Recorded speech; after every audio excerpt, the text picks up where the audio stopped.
Welcome to This Explainer. Today, we're doing a real forensic breakdown of the anatomy of a notification. We're going to treat a single ping like a microscopic event to uncover the massive, unseen impact it has on your brain, your focus, and ultimately, your time. That tiny red dot was engineered to feel like a small emergency you must resolve.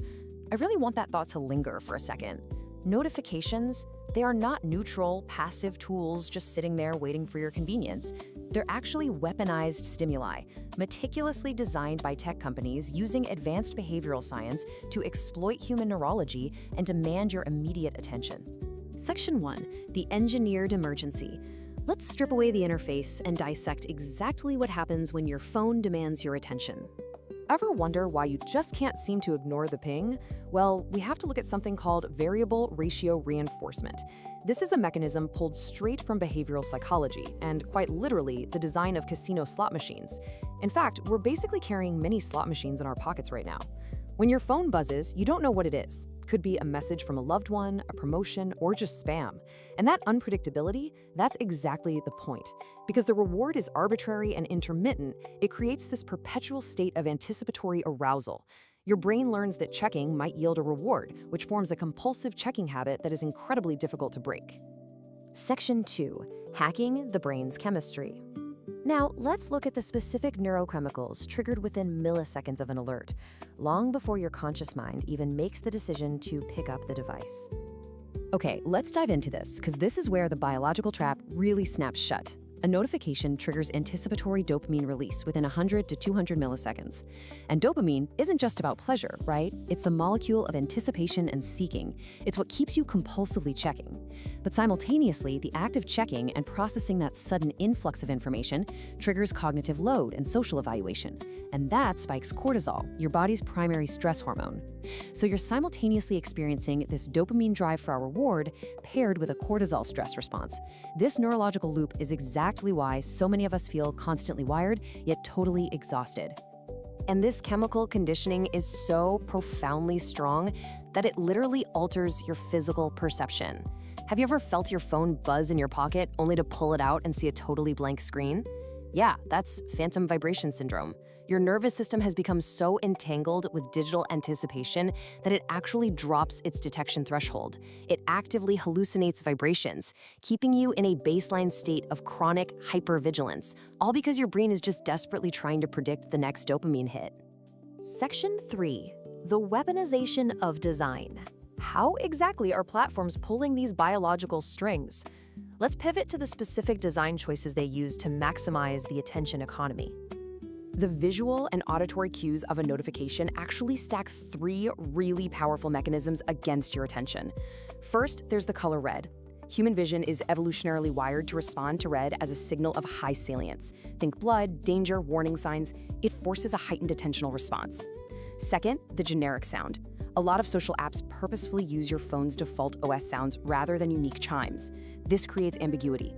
You don't know if it's a vital work email or just a trivial like on a photo, and that drives your fear of missing out.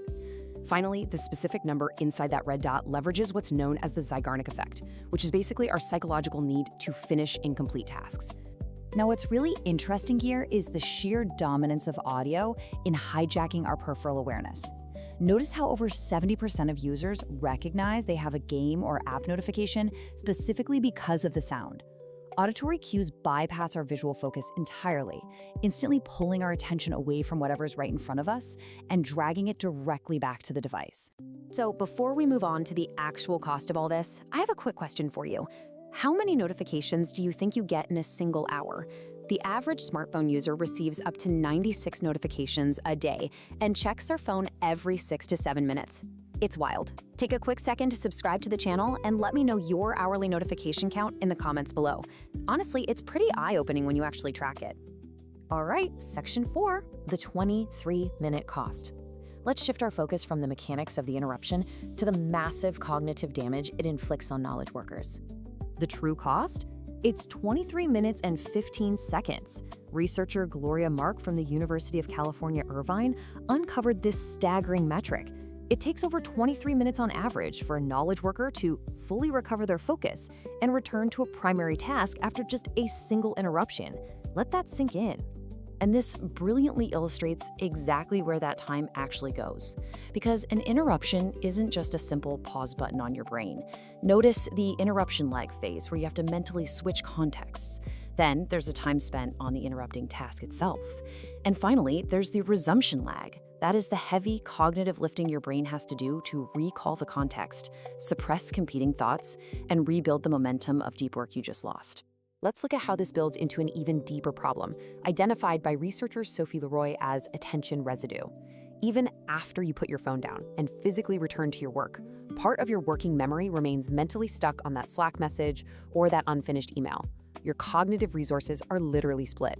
This means even a super brief distraction actively degrades the quality of your output, your accuracy, and your processing depth, long after the interruption is technically over. When you do the arithmetic of attention residue over a full workday, the results are pretty devastating. It's not that a single email check ruins your entire day. It's the aggregate effect. Dozens or hundreds of context switches progressively degrade your thought quality. This constant mental fragmentation leads directly to elevated stress and burnout. In fact, research notes that burned out employees, battered by constant digital interruptions, are 2.6 times more likely to be actively seeking a new job. Section 5. Surviving the attention economy. So, how do we actually operate in a world built to distract us? Look, just telling people to take a deep breath and relax absolutely does not work when your brain's reward system is actively craving a dopamine hit. Reclaiming your focus requires structural changes to how you interact with technology. First, batch your notifications. Studies show that queuing notifications to deliver silently in bundles, say every 15 minutes or every few hours, drastically reduces stress and that constant feeling of being overwhelmed. Second, protect your 90-minute deep work windows. Deep focus is a finite physical resource. You have to treat it like one by completely disabling communication tools during these blocks. And finally, go into your settings right now and disable those red app badges. Remove the visual cue that manufactures that false sense of urgency. I want to leave you with a stark question to reflect on for a moment. How many times did your focus break today? Really think about it. How many 23-minute recovery periods did you force your brain to endure? The tools we use every single day are designed to fragment our attention for profit. But by understanding the anatomy of a notification, you have the power to take your cognitive autonomy back. Thank you for joining me for this explainer, and I highly encourage you to start making those structural changes today.